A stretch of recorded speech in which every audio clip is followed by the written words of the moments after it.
So friends, ready for the exam? Welcome to the Chalisa series. Now we'll be doing the rapid revision very fast. I've covered the objective questions, numericals up till now yesterday in marathon. Today I'll be covering important definitions. All the chapters. See here. I'll be covering module A and C. Okay. And Supra ma'am will be covering module B and D. So I'll be covering all the important definitions over here right now and the important concepts. Only theory. No numericals. No problems. No questions. Okay. Chapter wise. So share this video with all your friends, like this channel, subscribe to the channel, click on the bell icon. Okay, let's move ahead fast. We don't have time. First one, first chapter, definition of statistics, importance and limitations, and data collection, classification and tabulation. Very big name. So qualitative base. The data is classified according to some quality attributes such as gender. This is soft word is gender, religion, literacy, intelligence. Okay, so this is qualitative. You can't measure it in numbers. Okay, quantitative. Here the data is classified according to some quantitative characteristics like height, weight, age, income. Means where you can measure it in numbers. Quantitative. Okay, qualitative you can't convert it into numbers. Okay, then geographical base. Based on the geography, data is classified as per the geographical regions or location like city, states, country, etc. Chronological or time. Okay, this is also called as time series. See this time series. Okay, so chronological means here the data is classified as per the time. Time can be hours, weeks, months, years, anything. Okay, sampling techniques. Sampling techniques, second chapter. In this, important part over here is census. Look at this, census. Census means what? For every element. Here, whenever you do the survey of every element, every person in a given population, it's called a census. We have that census now in the country. 2011 census, right? Yeah, 2011 census was the last census. Every person in the country is surveyed in census. Sample means sample is smaller. A portion of elements in the population chosen for direct examination or measurement. So portion of elements are chosen over here. Okay. Then strata. Group within a population formed in such a way that each group is relatively homogeneous. Here, each group is relatively homogeneous. Means what? Suppose if I differentiate the students between marks of 40 to 60, 60 to 80 and 80 to 100%. Okay, so that will be strata. The student in 80 to 100% category will think differently than the student from 40 to 60. Okay, so the groups within themselves are homogeneous, but wide variability among separate groups. So 40 to 60 student will think differently than 80 to 100 student. Okay, clusters, groups in population that are similar to each other, although groups themselves have wide intimal variation. So cluster is generally in region wise. Cluster is generally done region wise. Okay, like Goa, MP, UP, these are clusters.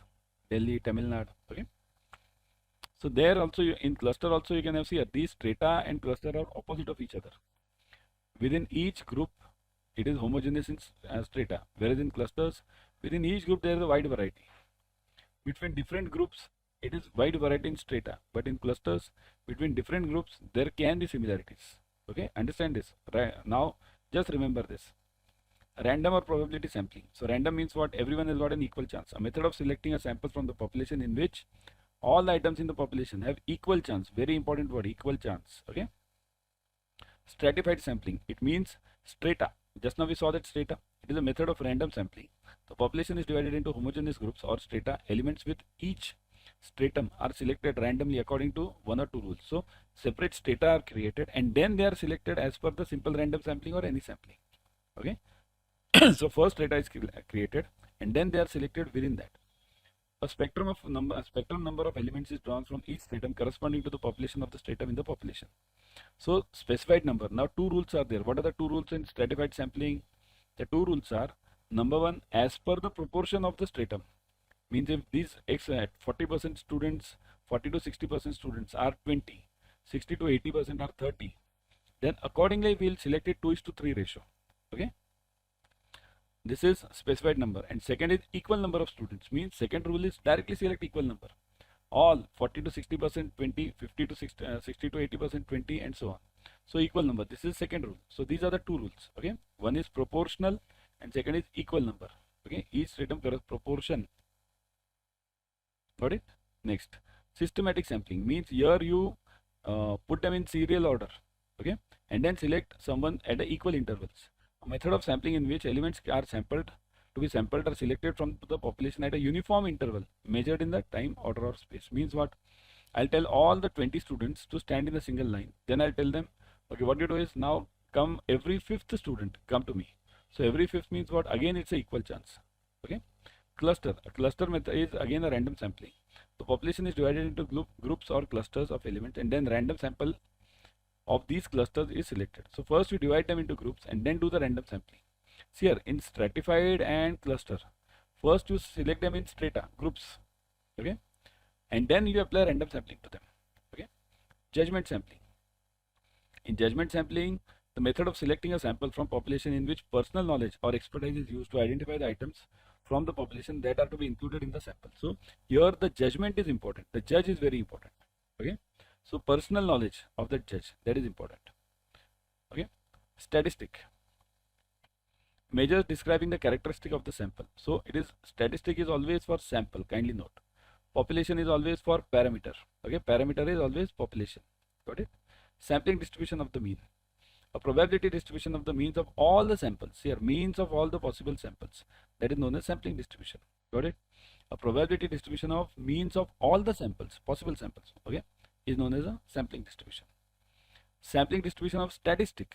From a given population, the probability distribution of all the possible values of a statistic may be taken on for a given sample. So, probability distribution of all possible values of a statistic may take. Okay, so possible values a statistic may take. That is basically for this sampling distribution of statistic. Kindly remember this, okay?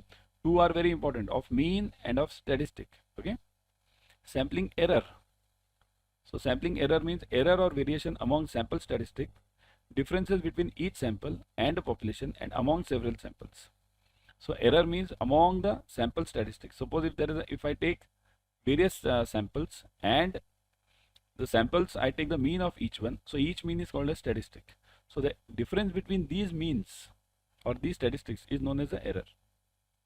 Difference between each sample and the population and among several samples which are due to the elements we happen to choose the sample. Means how I choose the samples depends on that. So only it's exam time. You only remember error or variation among the sample statistic. That's a simple answer. That's it.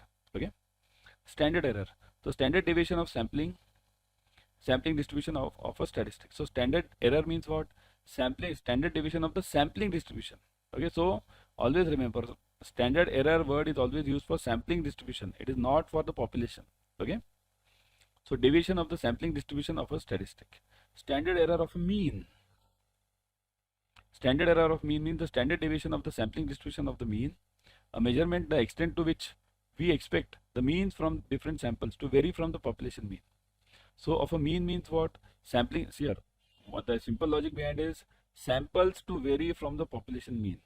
Okay, means of different samples to vary from the population mean means the mean which I have taken for the samples and the mean which I have got for the population. How much is the difference? That is standard error of mean. Statistical interference. Process of making inference. Sorry, not interference. Statistical inference. The process of making inferences about the population from the information contained in the sample. So I'll do some experiment with the samples and then apply the rule to the population. So process of making inferences about the population. Okay. Got it? Central limit theorem.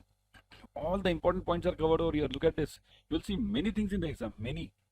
The theorem states that the sampling distribution of the mean approaches normality as the sample size increases, regardless of the shape of the population distribution from which the sample is selected.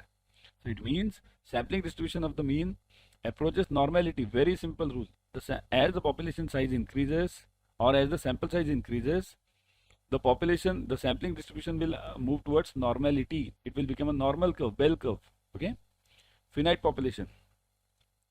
A population having a stated or limited size. So limited size means which you can count it in the given time. See here, important point you always remember. Finite population means what?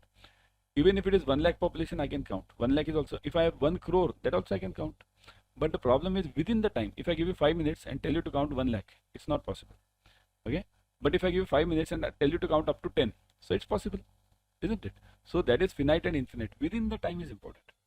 Finite population multiplier, a factor used to correct the standard error of the mean for studying a population of infinite size that is small concerning the size of the sample. So factor used to correct the standard error. Correct the standard error. Okay, for correcting the standard error. The main point of this finite population multiplier is to correct the standard error. That's the purpose of this. Okay, of mean for studying the population of a finite population size that is small concerning the size of the sample. So if the size is small, population means population of finite size that is small. So if the population is small, then you use this finite population multiplier where you can count. Okay, infinite population, a population in which it is theoretically impossible to observe all the elements. If I tell you, again I tell you, count 1 to 1 lakh in 5 minutes. So it's practically impossible to count 1 to 1 lakh. So it is huge number. Okay, theoretically impossible to observe all the elements. Okay, that is infinite. With replacement and without replacement. Sampling with replacement, a sampling procedure in which sampled items are returned to the population after being picked, so that some members of the population can appear in the same more than once. With replacement means if I take out a chit from the box, okay, and put it again, so that is with replacement. Okay, so sampled items are returned, okay, that is with replacement. Without means what? In which are not returned, items are not returned, so that is without replacement. Got it? Now third chapter. One second. Let's wait for 1 minute. Okay, third chapter. Now third chapter. Measures of central tendency, dispersion, skewness and kurtosis. Central tendency. The central tendency is stated as the statistical measure that represents a single value of the entire distribution or a data set. So remember, important point is single value. Okay, so it represents a single value. Okay, statistical measure that represents a single value. It aims to provide an accurate description of the entire data in the distribution. So simple point, single value. Average. Average means the monthly average balance is a minimum amount of money that the account holder has to maintain in their account or the savings account. So this is regarding MAB. Okay. Okay. This is the least bank balance that you need to have in your account each of the month in order to avoid the penalty. Arithmetic mean.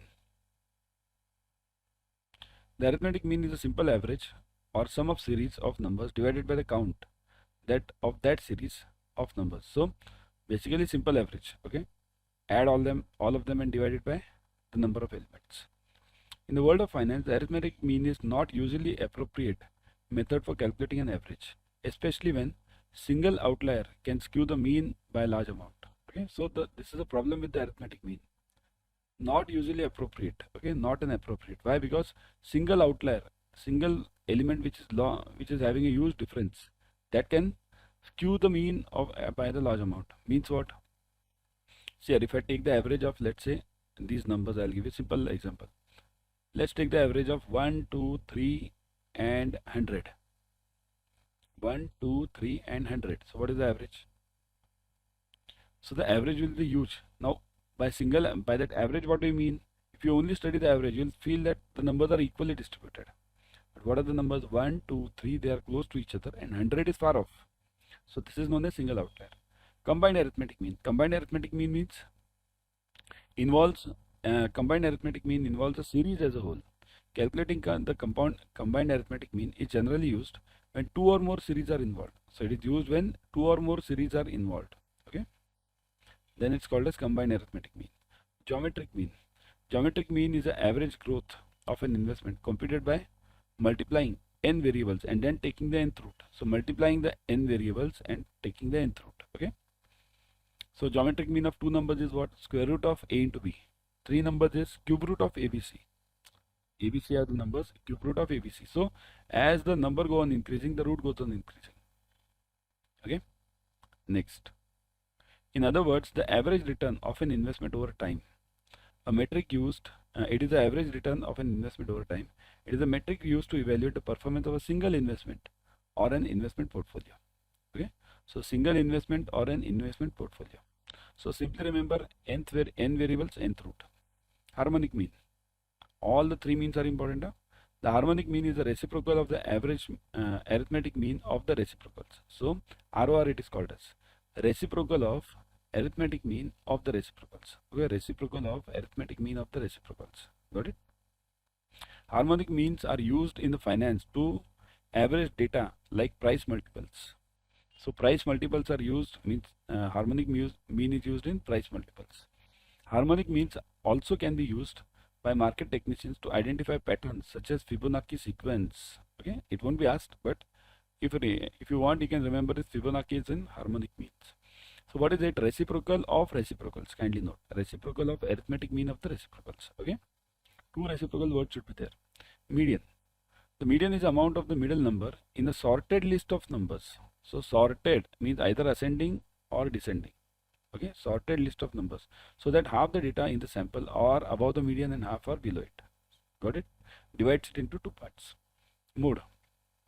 When more than one person open a bank account, they have to advise the bank in which, this is mode is different. This mode over here means mode, maximum number of times, which occurs maximum number of times. Okay, any element which occurs maximum number of times. Okay, that is mode. Got it? Dispersion definition. Dispersion describes a range of possible returns of investment. It is a way to measure the riskiness of an investment. So range of possible returns. So range of possible returns of an investment is dispersion. Okay, it is a way to measure the riskiness of an investment. If the dispersion is wide, then there are many possible values for the return on that investment. So if the dispersion is huge, then there can be large returns, upside or downside. Okay, so it's a risky investment. Okay. Range. In finance, the range is defined as the difference between the low and the high prices of a security. So lowest and the highest price, the difference between them. Quartile deviation. The quartile deviation can be defined mathematically as a half of the difference between the upper and the lower quartile. So half of the difference between upper and the lower quartile. Okay, kindly note. Quartile deviation can be defined mathematically as half of the difference between the upper and the lower quartile. Remember this word, okay? Here quartile deviation can be represented as QD. Q3 denotes the upper quartile, Q1 denotes the lower quartile. Quartile deviation is known as semi-interquartile range. So quartile deviation is known as semi-interquartile range. If it's required, this question won't be asked, but if it's there, remember it better. Quartile deviation means, got it? Half of the difference between the upper and the lower quartile. Next, mean deviation. The mean deviation is defined as a statistical measure that can be used to measure the average deviation from the mean value of the given data set. So it can be defined as a statistical measure that is used to calculate the average deviation from the mean. So it's deviation, okay? Deviation from the mean, average deviation. What was that? Above was quartile deviation, okay? Next, standard deviation. Standard deviation is a basic mathematical concept that measures volatility in the market or average amount by which individual data point differs from the mean. So it measures the volatility in the market. Volatility. Kindly remember, volatility and standard deviation are same. They are the square root of variance. Kindly note this. Okay. The average amount by which an individual data point differs from the mean. Simply put, standard deviation helps determine the spread of an asset prices from their average price. So spread of the asset prices, determine the spread. Coefficient of range. The coefficient of the ratio of the difference between the two extremes of the distribution to their sum is known as coefficient of range. So what is this coefficient of range? Ratio of difference between the two extremes to their sum. So x minus y upon x plus y. Okay. So x difference to their sum. Okay. To their sum is known as coefficient of range. X minus y upon x plus y. I'll show it like this. See this. X minus y divided by x plus y. This is how this is represented. Okay. Coefficient of quartile deviation. The coefficient of quartile deviation is a measure of spread or variability of set of data. So measure of spread. It is calculated by taking the difference between the upper and the lower quartiles, squaring it, and then taking the square root. So difference between the upper and the lower quartiles. Okay, upper and the lower quartiles, squaring it and then taking the square root. It is expressed as a percentage, making it easy to compare data sets. Got it? Simple. Quartile means what? Difference between, see here, coefficient of quartile division. We have taken a separate formula for this. Okay. Difference between the upper and the lower quartiles, squaring it and then taking the square root. Okay. Coefficient of mean deviation. We can calculate the coefficient of mean deviation by dividing it with the average. So mean dividing it with the average. Okay. So mean deviation is divided by the average. Okay, mean deviation is divided by the average. If the deviation is from the mean, we will simply divide it by mean. If the deviation is from the median, we will divide it by the median. And if it is from the mode, then we will divide it by the mode. Okay. Whatever is required, we will divide it by that. Okay. If you require it from mean, then divide it by mean. If you require it by mode, divide it by mode. Okay. The deviation from that element, let it be mean, mode, median. Coefficient of variation. The coefficient of variation is a ratio of the standard deviation of the mean. So ratio of the standard deviation to the mean. Okay. So it is standard deviation, ratio of standard deviation to the mean. That is coefficient of variation. The higher the coefficient of variation, the greater the level of dispersion around the mean. So higher the variation, greater is the dispersion. Okay. It is generally expressed as percentage. Skewness. Skewness is the measurement of distortion of the symmetrical distribution or asymmetry in the given data. So distortion of the symmetrical distribution. Okay, that is skewness. Mean this curve, I have shown 3 curves when I took the classes. Okay, standard curve, then one is distorted, second is distorted to the left, distorted to the right, positively skewed and negatively skewed. Okay, positively skewed means that curve which is having the long side on the right. Okay. There the mode is on the left, then median, and then the mean. Got it? In positively skewed. So positively skewed. This means that only we are coming to it. This means that there are more or less homogeneous types of groups. In positively skewed distribution, most values on the graph are on the left side. Okay, most values are on the left side. Got it? And the curve is longer towards the right trail. Didn't I say that just now? Okay. In distribution, the mean is greater than the median. Mean is greater than the median. So mode, median and mean. This is the sequence in positively skewed. In finance, it is the chance for more profits than loss. So if you have positively skewed curve, there are more chances of profits than losses. Okay, more profits than losses. So always in your life it should be positively skewed. Second is reverse, negatively skewed. Negative skew refers to a longer or flatter tail on the left side of the distribution, while positively skew refers to the longer or flatter tail on the right side. Okay, so negatively is on the left side. These two skews refer to the direction and the weight of the distribution. In addition, a distribution can have zero skew. Zero skew means normal curve. Okay. So got it? What is skewness? Kindly note this. Skewness means what? Distortion. Distortion of the data. Positively skewed means mode, median and mean. Remember the sequence for positively. Mode, median, then mean in positively. Negatively, it is mode is on the right side, median is center. So mean, median and mode in negatively skewed. Okay. Done. Now kurtosis. Okay, just to remind you, in positively skewed, mean is greater than mode and median.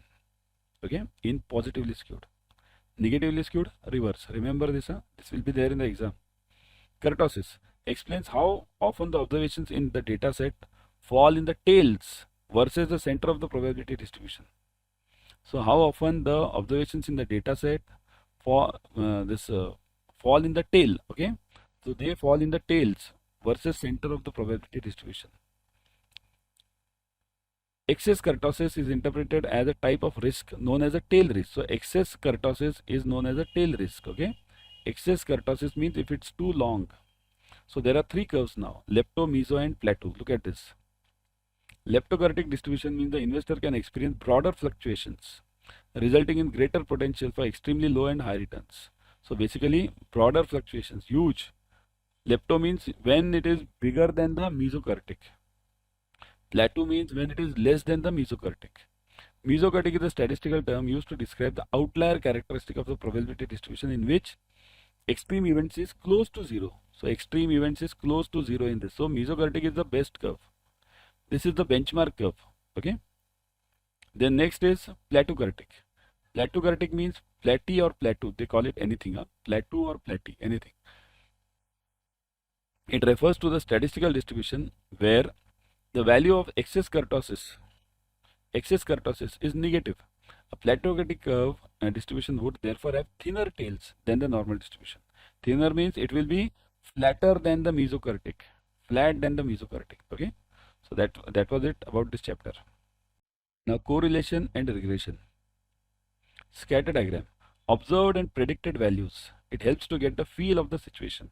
So all the scatter points, whenever you plot all the points on x and y axis, that is called as the scatter diagram. Only plotting the points. Independent variable. Variable that is the basis of prediction. Generally it is x-axis.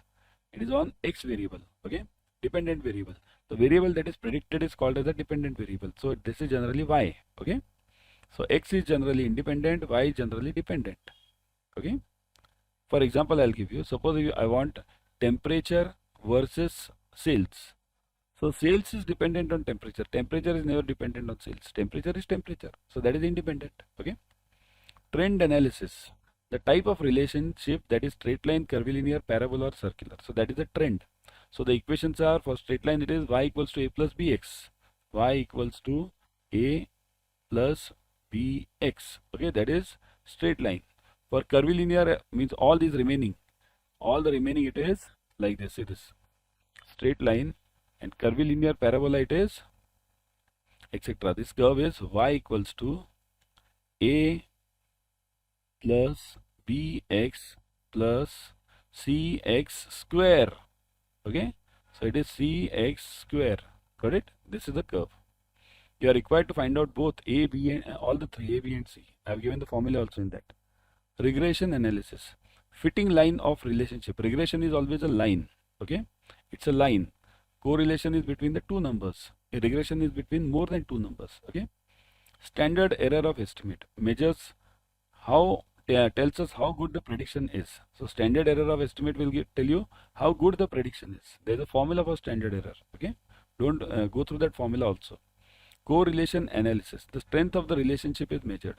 R equals to 1, 0 or minus 1. Whenever it's 1, it's perfect positive. Whenever it's 0, then no correlation. Whenever it's negative, perfect negative. Coefficient of correlation, that is R. So that is R equals to, we have a formula for that. Covariance upon psi x, psi y. Okay. Time series. So 4 components of time series are trend, seasonal, cyclical and irregular. TSCI. Okay. So trending, seasonal, cyclical and irregular. Okay. So these are the long term. This first one is always for the longer period. Okay. Seasonal means it is seasonal per year. In the year it repeats itself. Cyclical means it's a longer period. Again, you can't predict the time for this. It's ups and downs in the business. Irregular means this is similar to your dacoity or your terrorist attack, floods. You can't predict it. Okay. Moving averages. In finance, moving average are often used by technical analysts to prove the track of the price trends for a specific securities. Price trends. Okay. The upward trend in the moving average might signify an upswing in the price or momentum of the security. So upward trend means it will show that the price is going up, constantly upward trend. Okay. So moving average means what? The averages are constantly moving, dynamic. If I take the moving average of first 5 elements and then I want the next one, so this earlier one element will be removed and the next element will be brought in. Okay. Seasonal index calculation. Seasonal index is a measure of how particular a season through some cycle compares with the average season of that cycle. So we generally see na all the businessmen saying ये दिवाली कुछ खास नहीं था, ये season कुछ खास नहीं था. It means that how far that cycle compares with the average season of that cycle. By seasonalizing, okay, seasonalizing, okay, data, we are removing seasonal fluctuations or patterns in the data to predict the approximate future value of the data. Like the COVID, seasonalizing means what? Okay, very big word here. Seasonalizing, so big word. Let's break this. Seasonalizing. Okay, this is how such a big data. Okay, it's a big word. So de-seasonalizing. Okay, so it means what? We are removing the seasonal fluctuations. Like means what? Here we are talking of COVID. If we remove that COVID tail from the curve, and then we get, that is called as de-seasonalize. Okay. Now de-seasonalization, to adjust something such as the industry to continuous rather than the seasonal operations. So removing that unrequired data, that's called as seasonalization. Now residual method. Now these are the two methods: percent trend and residual method. Okay.